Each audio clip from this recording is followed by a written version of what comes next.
Good evening.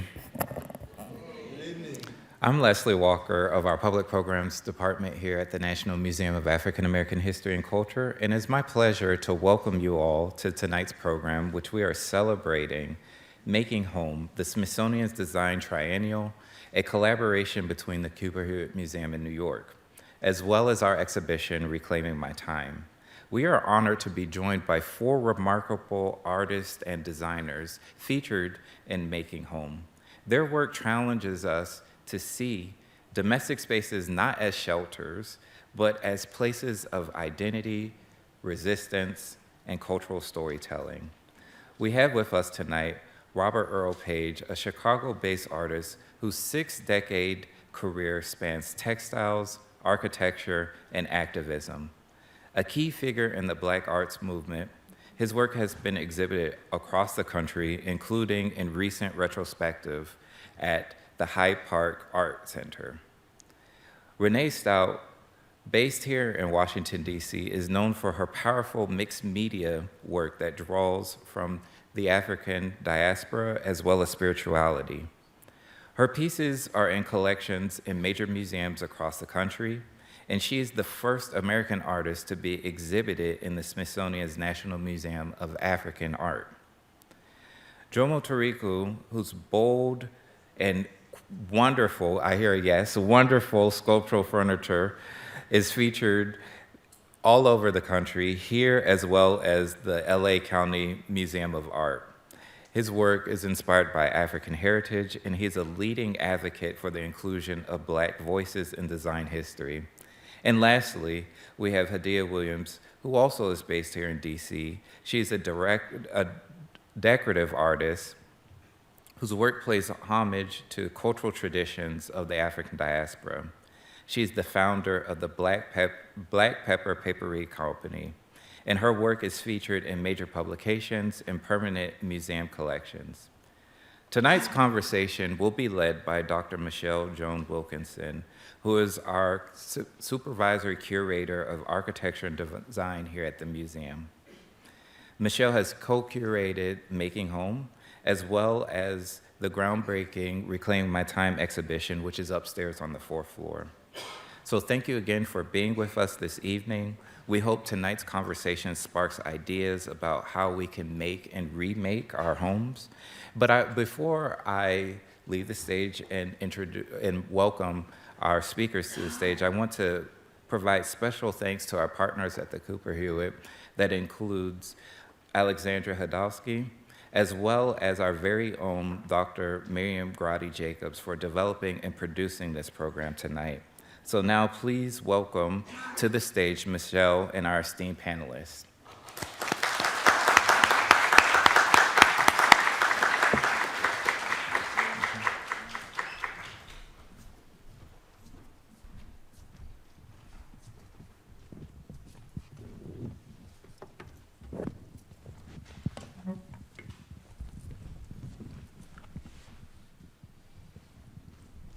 Good evening. Nice to see you all. Thank you for coming out. I'm Michelle Joan Wilkinson, and I want to say thank you also to our panelists that are going to be in conversation with me this evening. I'm going to start with a quote, and maybe it's something we can come back to in the Q&A after. This is a quote from Zora Neale Hurston. "There can never be enough of beauty, let alone too much." There can never be enough of beauty, let alone too much. And that's from her essay, Characteristics of Negro Expression, which I think is a great companion piece to this evening's conversation. So I am going to just speak a little briefly about Making Home and some of the exhibition installations that you're seeing behind me, and then we'll jump right into the conversation. This esteemed panel all have work in the exhibition Making Home, which is the name of the Smithsonian Design Triennial. I'm hearing an echo. Are you all hearing echo as well? No? Okay. The Smithsonian Design Triennial exhibition currently on view at the Cooper Hewitt Smithsonian Design Museum through August 10th. I was invited to serve as co-curator alongside the Cooper Hewitt curators Christina L. De Leon and Alexandra Cunningham Cameron, Working together with them for over 3 years, it's the first time that the Design Triennial is a collaboration amongst 2 Smithsonian museums, and it's great to have this program at Namak tonight. All of the other programs have been in New York City. In Making Home, there are 25 site-specific commissions that explore home as a physical space, an emotional state, and beyond. It presents no singular vision of what home is, but the explorations of home are about how home can be experienced. In conjunction with the exhibition, we've also published a book. It's really an anthology, Making Home, which is available this evening. And there are about 70 contributors to the book. It focuses on ideas of home from writers, scholars, designers, visual and performing artists, and more. And the title, Making Home, Belonging, Memory, and Utopia in the 21st Century, goes into each of these themes in a little bit more depth, and we'll touch on some of that in our conversation this evening. So I'm going to jump right in after that background on Making Home. And I want to begin with a question that is for all of you to answer. Hadiya, Jomo, Renee, Robert, what are some of the essential elements for each of you that make home home? Who would like to begin? Robert. Excuse me. Hello? Well,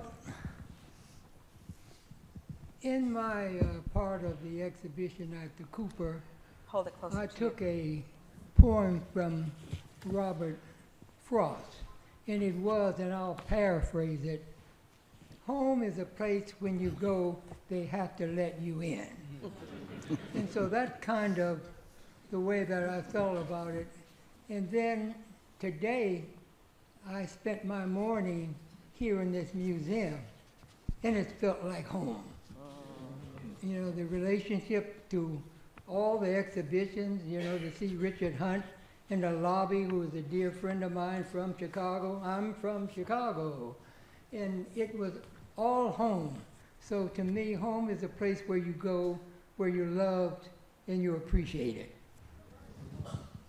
I'm glad you felt at home here also.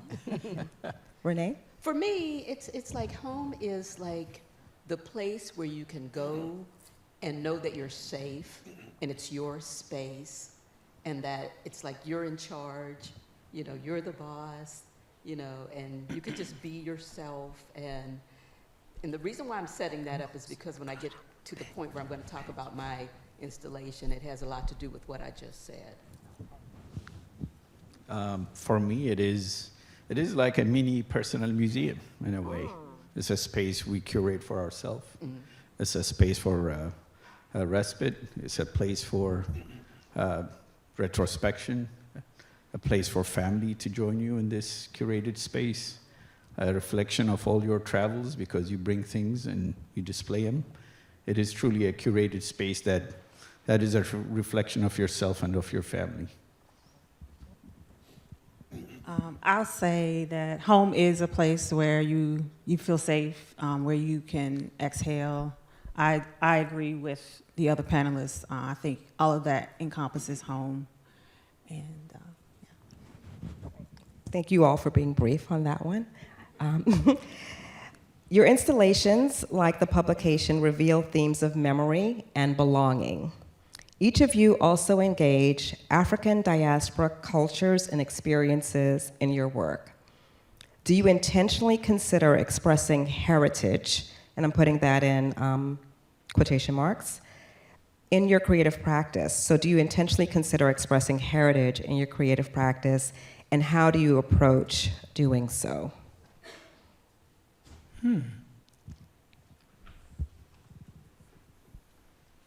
I come from, as I said, Chicago, and one of the primary reasons for my not only interest in the exhibition is the fact that I started working in the community in a very early stage. We started an organization called Everyday Art, and Everyday Art was the creation of a community aesthetic in the community, artists and non-artists alike.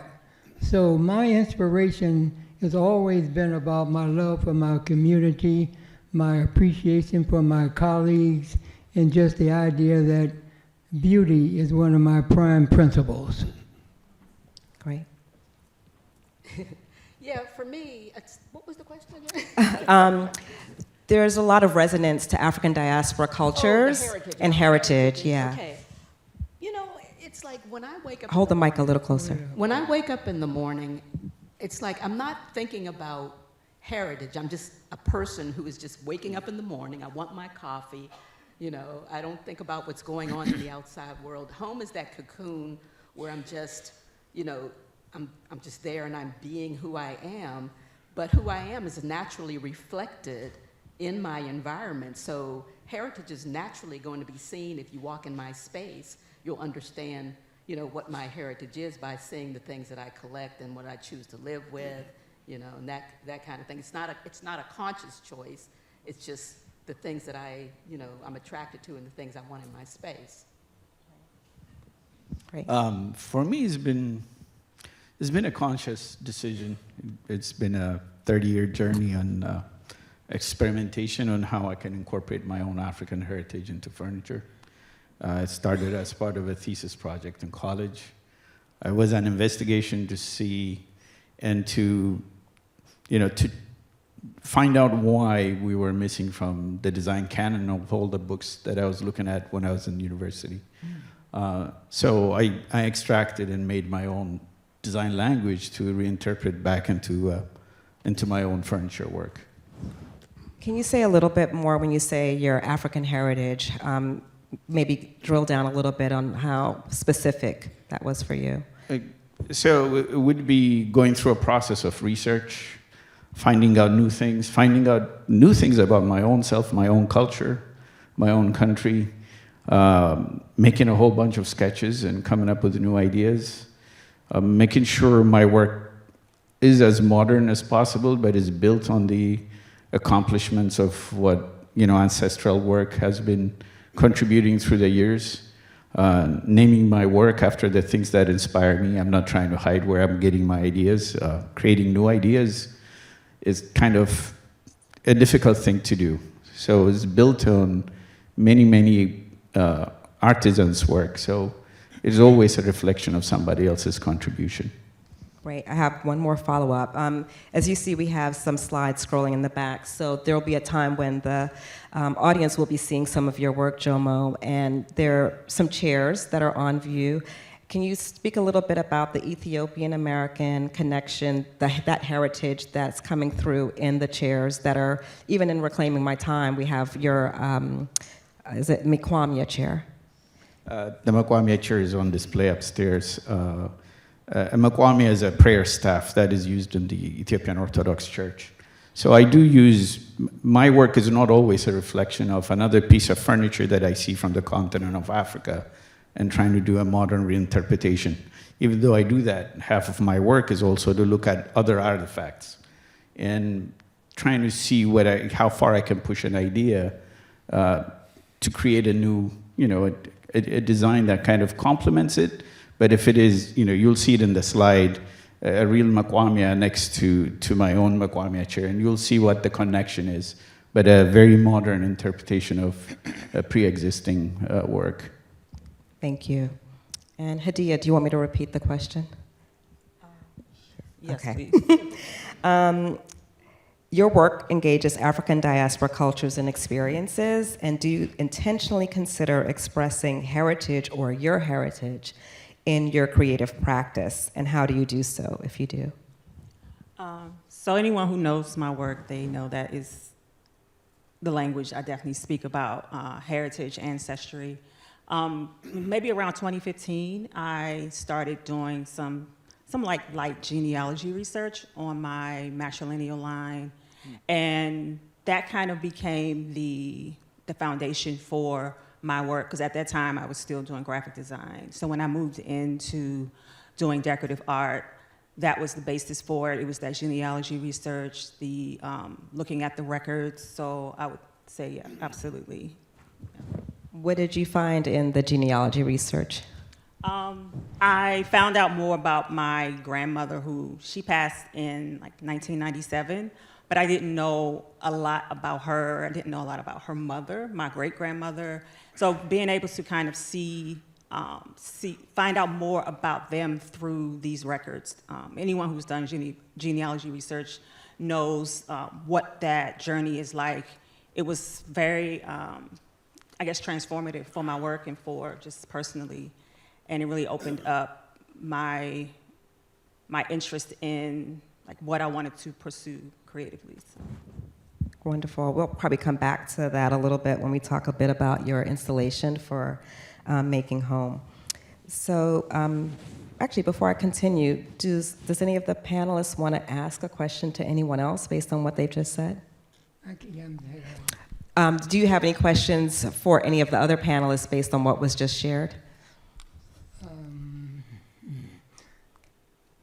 One of the things in the, in the green room that in talking to my colleagues, there's one thing that I was impressed with in just a brief conversation was I heard something that I don't hear very often, and it was when I asked them about their work, they all said they loved it. And this is one of the things that I think is missing. When I hear artists giving artist statements and blah, blah, blah, but very rarely do I hear them say that they love it. And I'm really impressed with that because that is exactly what you need to do if you're going to do this. See, this thing that we do is art work, and when you think about art and work, it is work. You know, so we get up every day like a bus driver or a plumber, and we go to work. And so I hope the crowd and all enjoy what we do because it is work. Renee, I have a question for you. You've created a space called the Thinking Room prior, which was actually in an exhibition I curated called Material Girls at the Reginald F. Lewis Museum in 2012 in Baltimore. And that space highlighted reflection as well as healing. For your installation in Making Home, which is titled A Room to Simply Be, what was your inspiration for that installation? And we're looking at it right now. Well, the inspiration for that was the fact that I've been living in the house that I live in now for 25 years. And it's a big house on Florida Avenue, but it was never configured in a way that was conducive for me to make artwork. So I've struggled all these years to make the things I make, and if you saw some of the things that came out of that room, you wouldn't believe it, because it's a 14 by 16 foot room. And so I started feeling like I need to have a different space. And just when that happened, when I wanted to move, okay, then there was the pandemic, and then there was like, all of a sudden the world just got turned upside down. And I started to feel like I've been saving this money to try to move, but they keep moving the goalposts. So it's like, it frustrates me, but at the same time, what I try to keep in perspective is that I have a home where other people don't. So I can well, I want this and I want that, but then I gotta, think about the people, young people trying to get their first home who don't have a home and can't get one because they moved the goalpost. And then people who are homeless who don't have a home in the richest country in the world. So that does not make sense to me. I can't even wrap my brain around that crazy. So when I touted this room, it's like a room to simply be. Everybody deserves to have that. Every human being needs a place where they can go and just, like you said, exhale. So that's why I called it that. And I chose the smallest room in the house. They gave me a choice, but I'm like, I want this one. Because it was almost a metaphor. Because I think in terms of metaphor sometimes, it's hanging out with poets, right? So when I chose that room, I wanted a space that Hold the mic a little closer. That invites you in, but at the same time, you can't get there. You can't go in. So it was a metaphor for what some people may be feeling when there's something they need and they want and they can't get there. Yeah, I love how you explained that, because as you may be able to see in the slides, it's a room that you kind of peep into, right? There's a barrier there. and you can kind of look in and imagine, but you can't circulate in your space the way you circulate in a lot of the other installations in the mansion. Yeah. Okay. Hadiya, your installation is in the space that was once the breakfast room in the Carnegie Mansion, and the Carnegie Mansion became the Cooper Hewitt Museum. Can you share what the concept of the offering is, which is the title? What design elements did you create, and did Nicole Crowder create, your collaborator in the project, and what were your intentions in creating them? So the offering is literally just, it was Nicole and I kind of coming together, we had these personal stories, having family members who were part of Black migration in the US during the early to mid 20th century. And we wanted to, I'm sorry, I'm a little nervous. But we wanted to tell this story through our work, through our craft, through our labor, and it's our offering to our ancestors, to our personal ancestors, but we also knew that this story would resonate with others, which we found out over the course of the exhibition, hearing different stories of people who've encountered it. But so we started with the idea of that, and we were thinking about the objects initially, the objects that traveled with people when they did migrate throughout this period in time. And we ended up kind of evolving that idea into this dining table, which we had the table made by a local, he's based in Baltimore, Lawrence Moore. So it was this evolution of this process in this breakfast room, which is, it's not the official dining room, but it's this smaller room. And it really was kind of taking that space from this Gilded Age home and reimagining it for our ancestors as almost an altar room to them. So us making these items, Nicole sold all of the textiles by hand. She upholstered everything. I made ceramics, and we collected different pieces. And similar to what Renee was saying about, I think you were saying that actually backstage, but wanting to include more items from people that we knew, but we really just ended up kind of bringing it all together and creating this altar space in honor of our ancestors and other people's ancestors. Yeah, and I think, with the title, The Offering, I love the fact that, as you said, the dining room table becomes this altar. Mm-hmm. And I recall in talking with you and Nicole early on about sort of the vision for the space and thinking about the table being this place of gathering. So as people are migrating, there's a moment to kind of, like you said, stop and exhale. Mm-hmm. And also the things that we are either running from or escaping from, and the need to have a space where you can feel safe, even if it's just temporary, right? And I love the fact that you all talked about it might not be a permanent place, but it's that moment that you're capturing as well. And so also with that, the idea was that the dining room does represent all of these different things. I mean, even now, but especially during this period, it's a place to land. It was a launching place, so if you are leaving home, you are having that last meal. If you're gathering to discuss things, you're sitting around this dining table. So yeah, it represented a lot. And I'll say in the book, Michelle in there wrote a really beautiful piece that I feel like really encapsulates what we were thinking for this space. Yeah. Yes, Michelle Lanier from North Carolina, shout out to her, wonderful essay. Did you already talk about the chairs and what they represent around the table?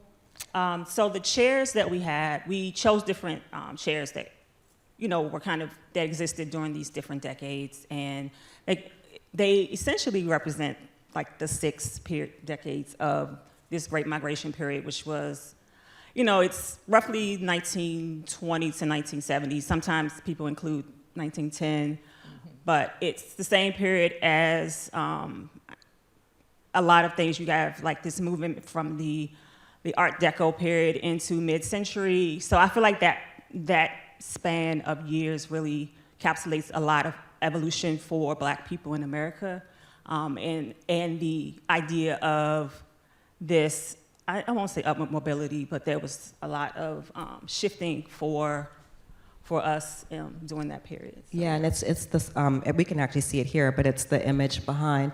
And so you can see each of the chairs is distinct. Each placemat and place setting is distinct. There were small cards that say reserved for. So it was really intentional. There are items from your family, some photographs. There was also research done as part of the process with Kimberly Springle.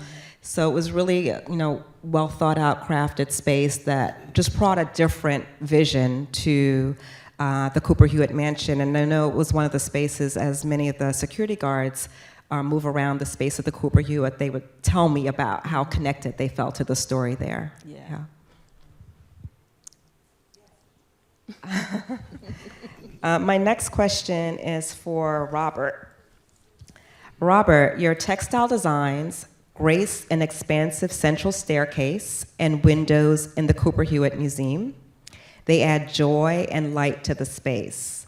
The installation has been described as referencing the Chicago Black Arts movement and Pan-Africanist aesthetics.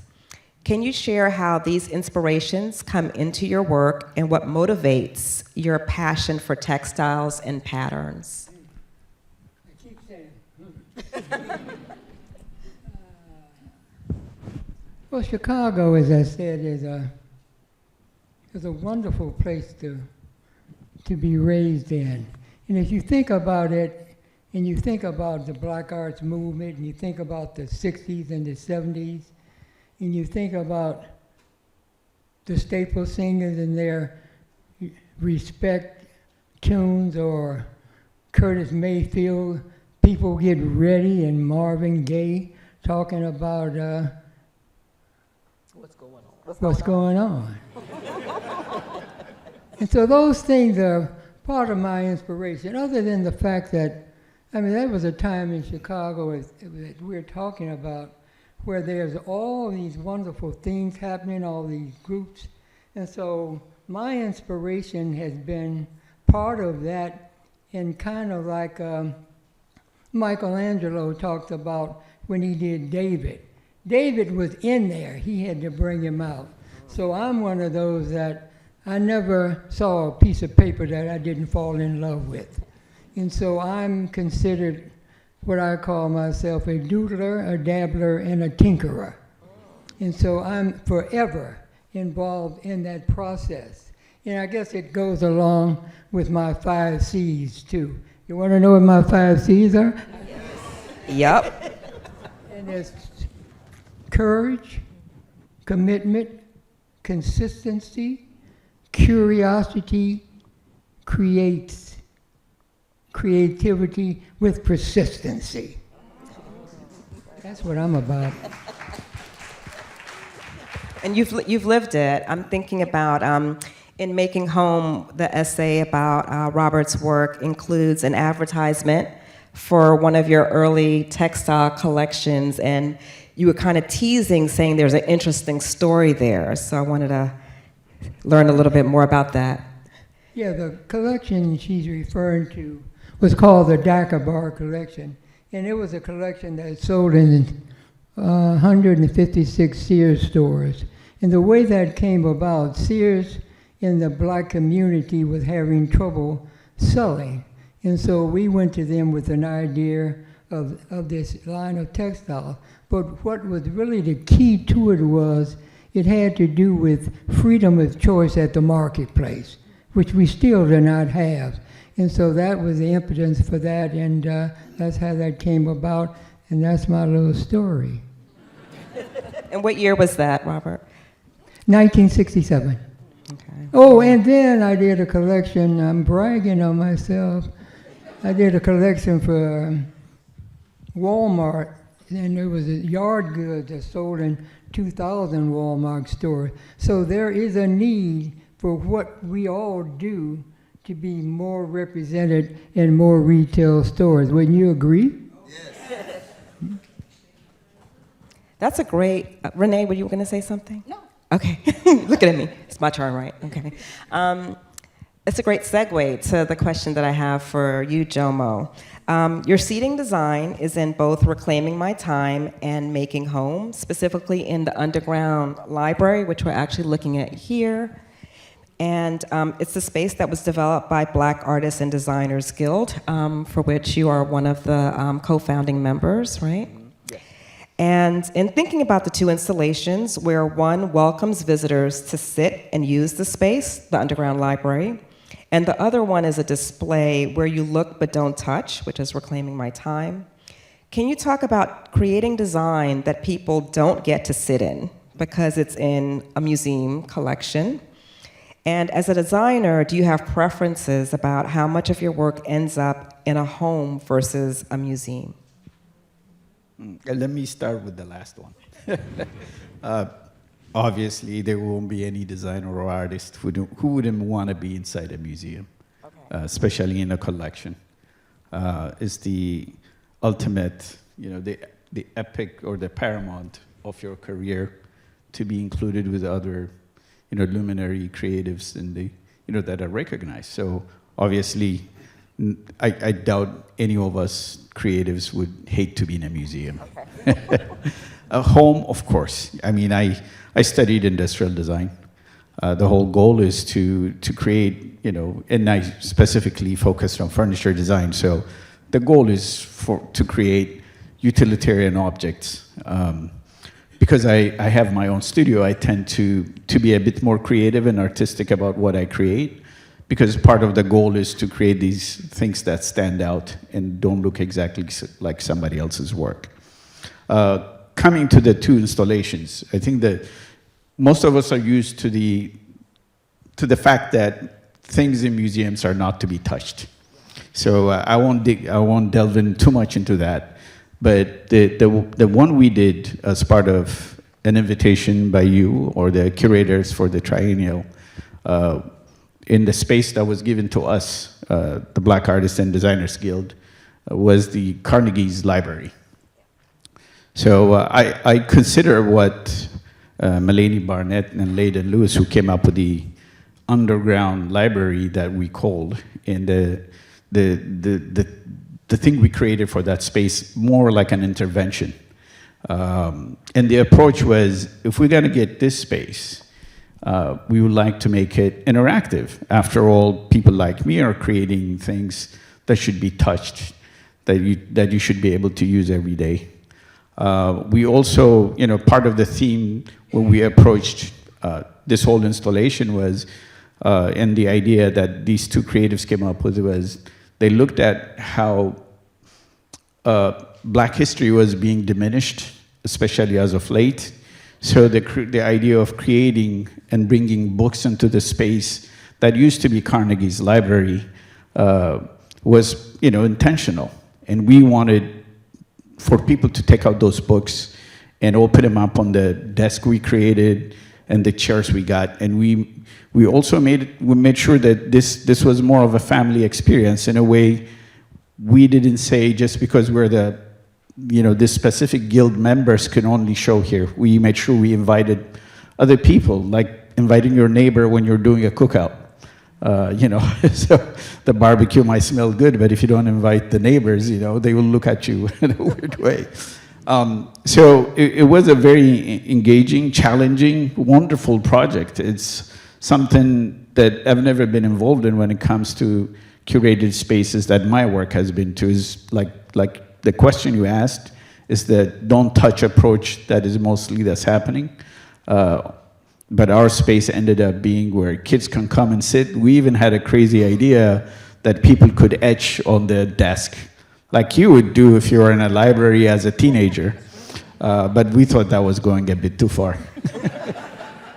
Well, we'll have to see what the desks look like when the deinstallation process happens. You may have gotten your wish, who knows, yeah.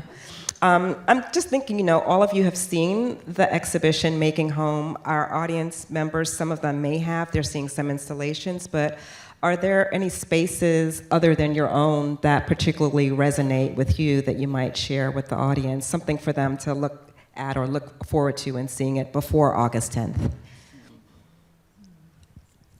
Don't look at me.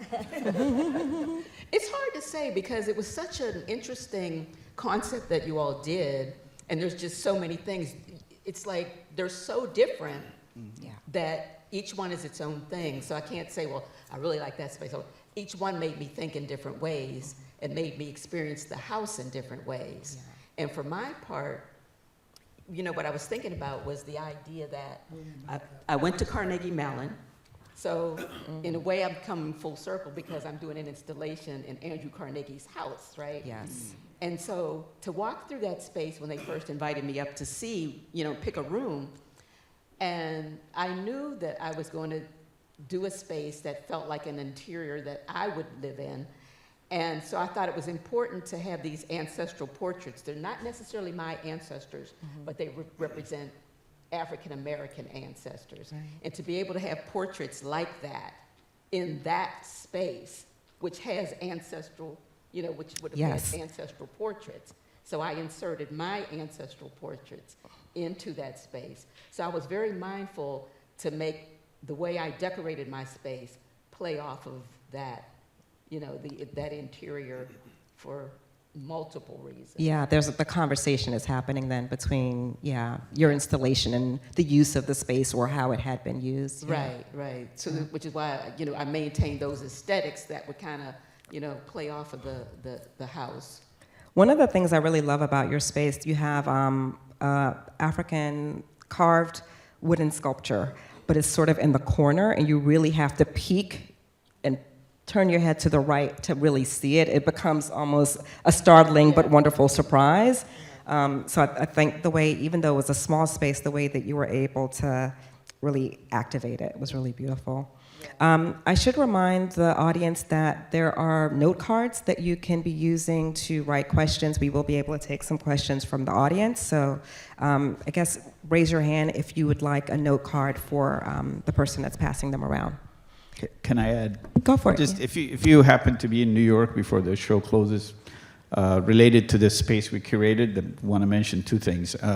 One is the rug that is designed by Melanie Barnett, which is the Underground Railroad pretty much mapped on a rug.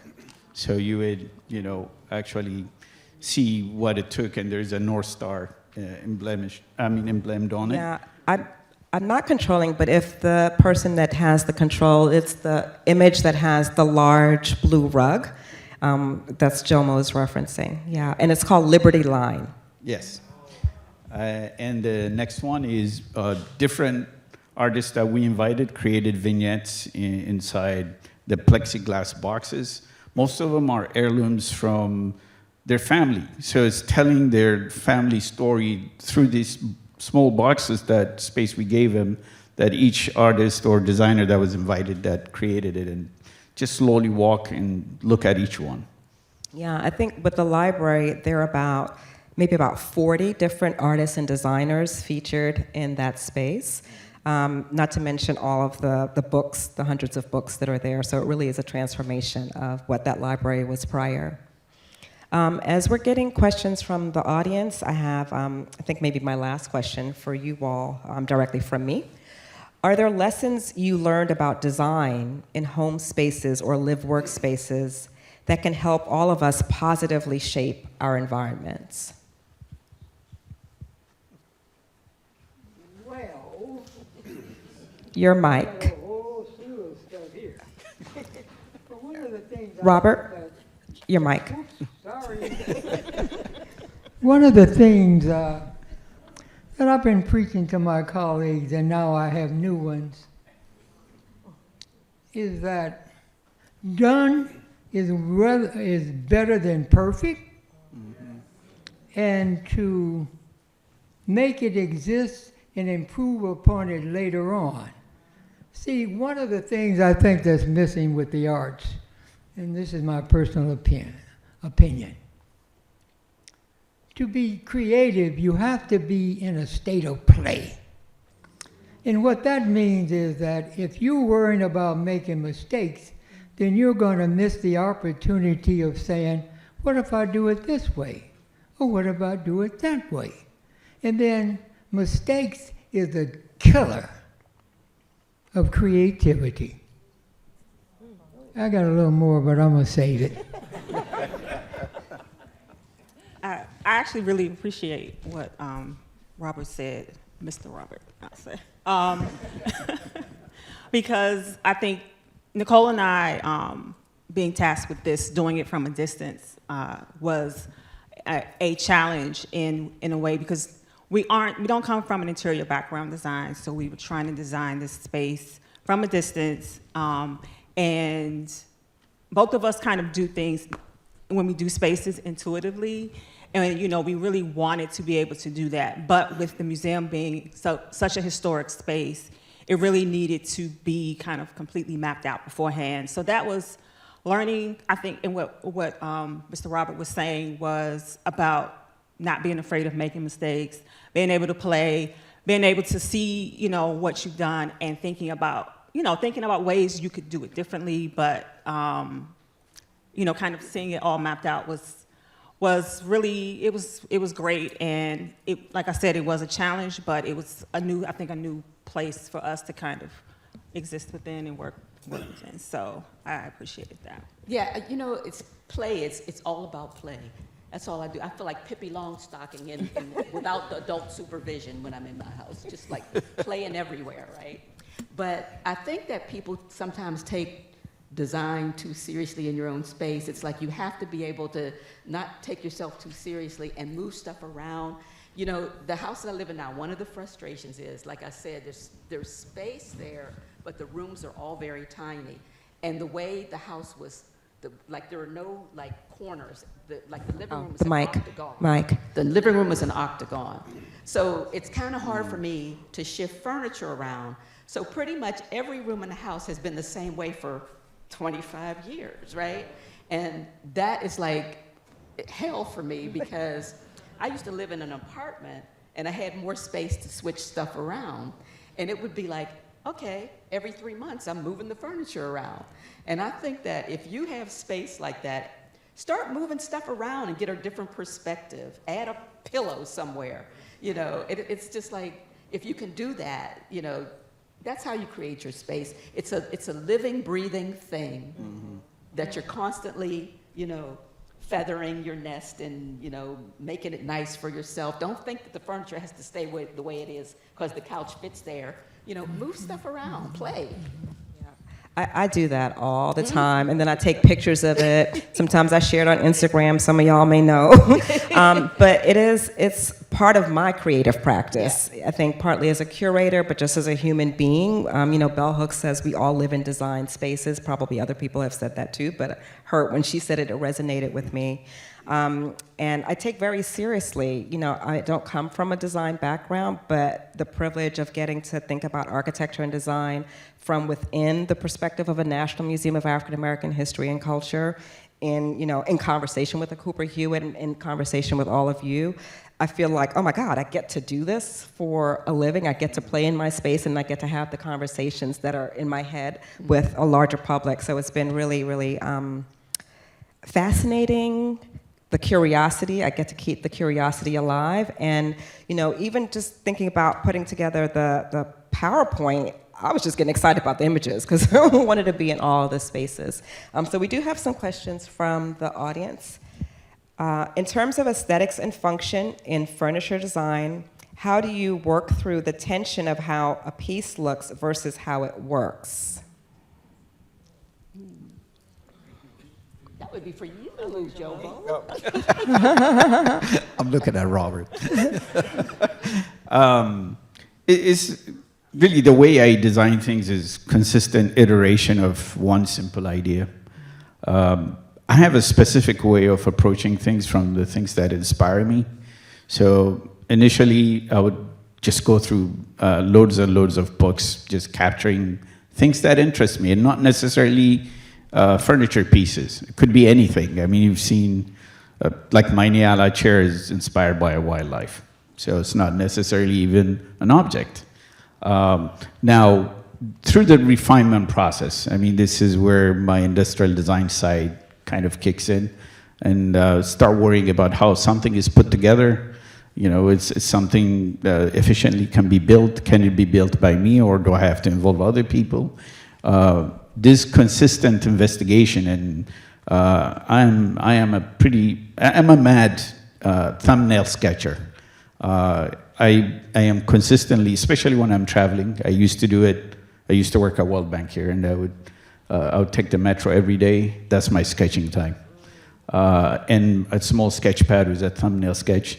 And what I tell students whenever I go to colleges is, you know, if you jump on a computer and start 3D modeling, you're committed. Now you don't want to change. You don't want to iterate. But a sketch is a sketch. I can even erase it and go back and redo it.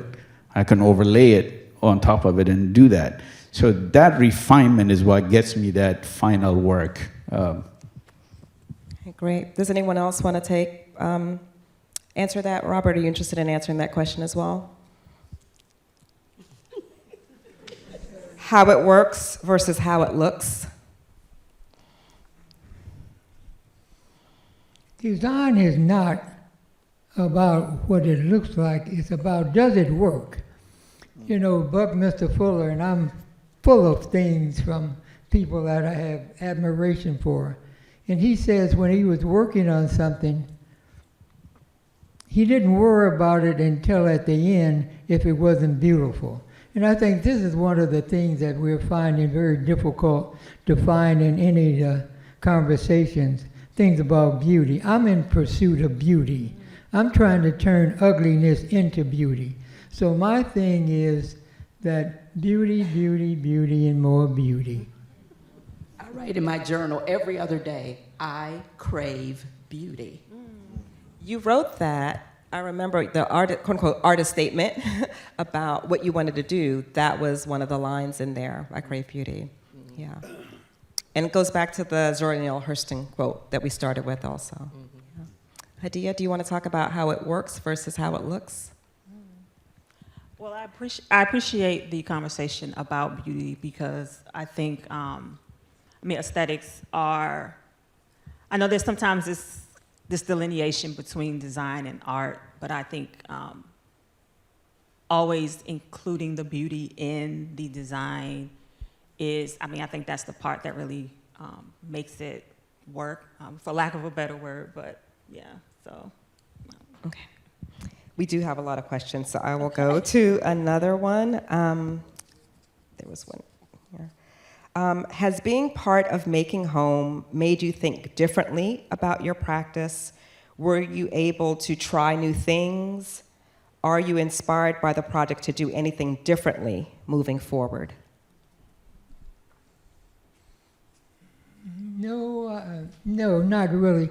See, when I got the project, and it had to do with home, I have what I call a design morgue.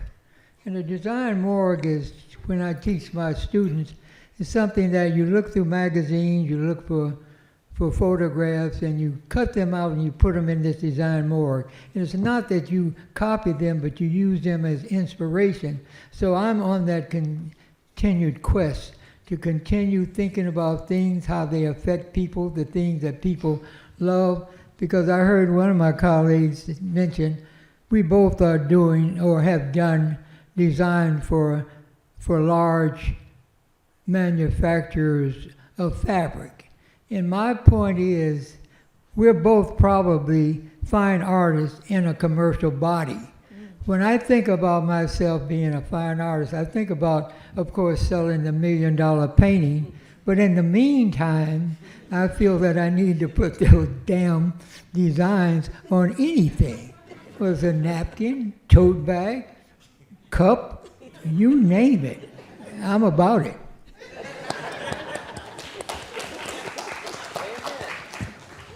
Look, that's why we're here, right? That's why we're here. Anyone else want to take that question? For me, it's been an experience. We managed many artists, and years ago, an artist who's become a friend later on told me that the toughest thing working with other artists is managing egos. So it's been a challenge, but the end result makes you forget a lot of the challenging part. It's been an amazing experience to be able to work and to finally convince other artists to work with other artists to be able to present some, like the underground library. Yeah, and I can say that I've been in some of the conversations about where things will go after this. And from the educator's point of view at the Cooper Hewitt, they really love what you all did with the space, and they're thinking about how the ethos of what was done with it can continue past the exhibition. Yeah. Yes. You know what? I just realized, when you all invited me to do this, I was talking about how I can't make installations in my house because it's not big enough for me to lay out an installation. So I had no way of knowing what I was designing if it was going to work. So what I had to do in my studio was tape out in blue tape the size of that little space. And as I was working, I'm like, I can't go outside that blue line because that room is only 6 feet by 7 feet, right? And so I didn't even get to set it up myself. Oh, Mike. All I could do was say, I want the walls to be this nice charcoal, gray, and I never saw the installation until they invited me to see what they had done. I walked in, almost fell on the floor. It was exactly the way I envisioned it. And they did it from a sketch that just was a lined sketch. That's all they had to go on. And the things that I sent, and it looked exactly the way I saw it in my head.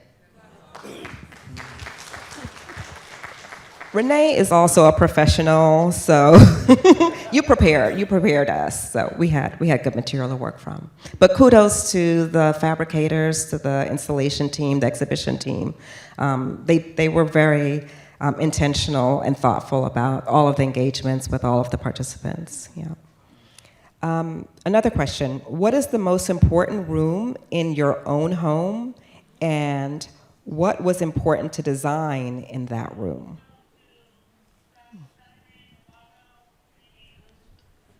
I can go. For me, I guess the basement that I share with my own kids. That ended up being my studio too. One corner, one table, one small table with my computer screen, and 3D printer is what I call the studio these days. And obviously my garage, which has been turned into a shop. It's not the living space. It's not the other rooms, but that basement is where I spend a lot of time tinkering, figuring out things. So, Well, my room would be the bedroom if I could get my work off it to get in it. See, that's one of the, well, not one of, but a couple of the things that artists are concerned with is always space and money. Because we are manufacturers, regardless of what the space is, we will find some way to be creative. I'll say my living room. It's the central space in my home, wherever my home is. To the point where it's been featured a couple of times, just being designed by me, not an interior designer, but I really put a lot of energy into that space, choosing the right furniture. The walls have different forms of art and collected pieces, publications, so it's a really great representation of what I care about and how I think creatively, so the living room for me. As you were talking about that, I was thinking about you do wallpaper design as well, but I believe your home was featured before you were doing wallpaper design, and I'm just curious about, was that something you decided to do, or did a manufacturer come to you and ask for that type of intervention? For the wallpaper? Yeah, because you've been doing a couple different wallpapers. Yeah, so I actually, I have a collection with Schumacher, and they were one of the sponsors for us for our installation.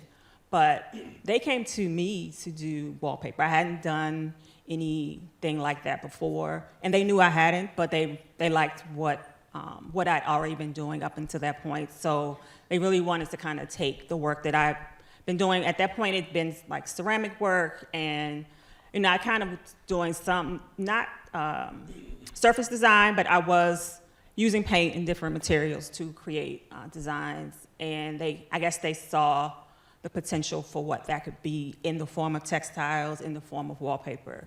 And so we're working, we just finished our second collection, which is released.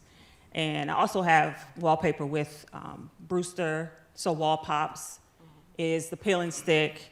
And I have a collection in Japan through a company called Walpa, and they're only in Asia.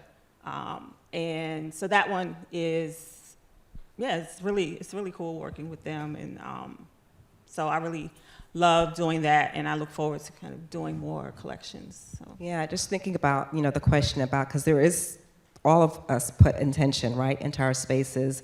So to have design manufacturers come and then ask to do something new, different from what you've been doing, that's pretty amazing. Another question. What advice would you give your past self at the time you were starting your career?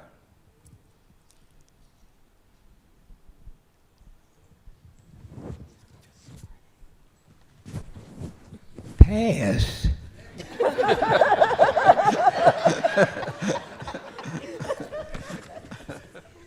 Okay, here's one. Creativity has no rules, just boundless opportunities. That's what I would tell myself. And creativity takes courage.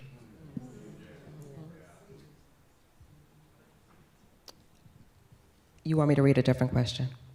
No. Okay. You don't me? Yeah, I thought you were. No. For my younger self, I think that I wish I would have put my introversion in check earlier. Okay. I'm an introvert. I've always been one, but I've learned to do what I'm doing. Like right now, hanging out with you all, and then I'll go home and I can't see people for a month after this. But I just wish I would have come out of my shell earlier and put myself out there.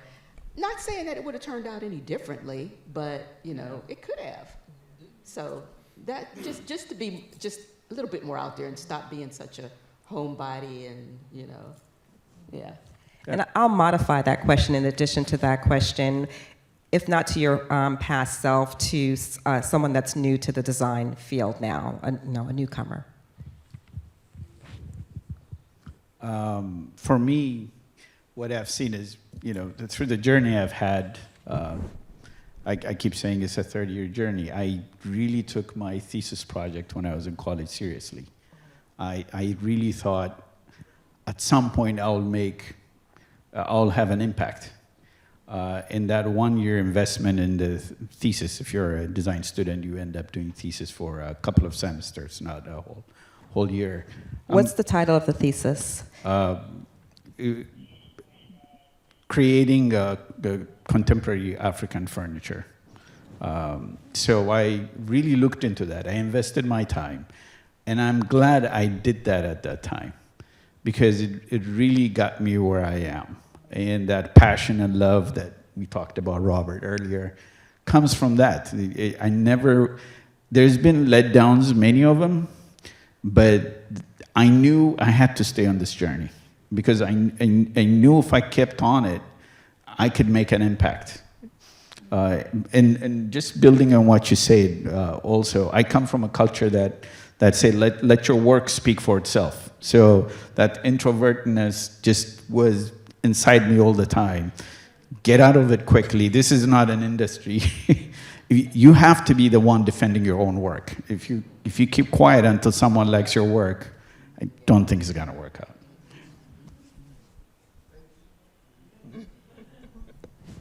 Hadiya, do you want to take that one about whether to your past self or just inspiration or advice you would give to someone coming up now?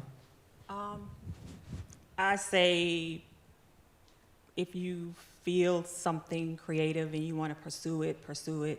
I started my career in computer science, and I ended up going back to school maybe like 2 or 3 years after graduating college and realizing that wasn't for me, and I had the opportunity to go back to school, and I did, and that was the best decision I made. So I appreciate, it was a privilege, I think, to be able to do that, but if you have the opportunity and you feel like it's something you want to do, I say go ahead and do it. And also to say that I feel like I'm on my third life right now, and I'm like not 50. I'm close, but not quite 50, and to not be afraid to kind of make a change, to do something different. If you have the privilege to, I'll say, 'cause it's not necessarily something easy for everyone, but if you can, I say do it. And yeah, I think it goes in line with what everyone else was saying as well. Great. We're almost at the end, so is there any final comment or remark anyone on the panel would like to make? I have a question, though. Yes. If somebody could help me. Okay, so I figured out, finally, after all this time, how to change my living room around. Right? Okay. Okay, and now it's one of my favorite spaces in the house beside my studio. Mm-hmm. And the energy feels so good, I won't go sleep in my bed upstairs on the 3rd floor. I sleep on the couch, and I've been doing that for a year now. Does any psychologist out there know what's going on? It sounds like you're happy. I guess. I won't sleep in my bed. Well, I have a gift. You know, when you think about home, you think about hospitality. And so I come from Chicago, and I'm always bearing gifts. So I have gifts for my partners. Okay. Hold on.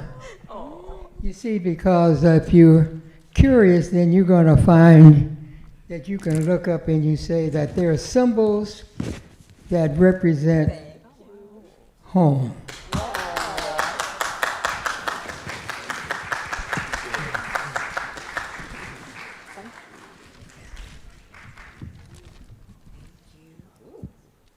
All right. Go.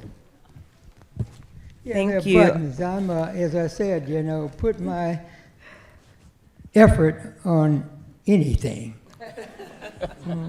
We appreciate it. Yeah, Thank thank you. That brings us to the end, unfortunately, of our program, but I'm about to put that button on my dress. Thank you to our panelists. Thank you to the audience.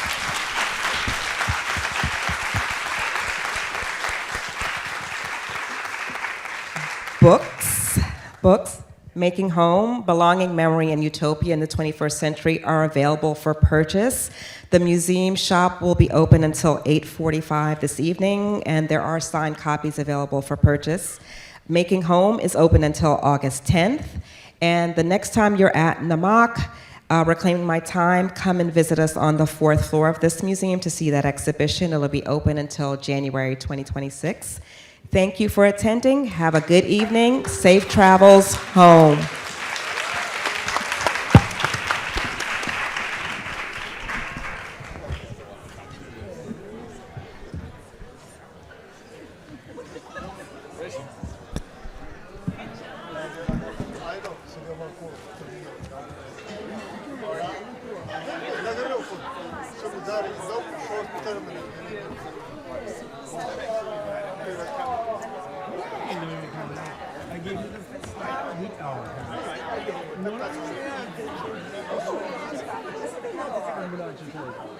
How are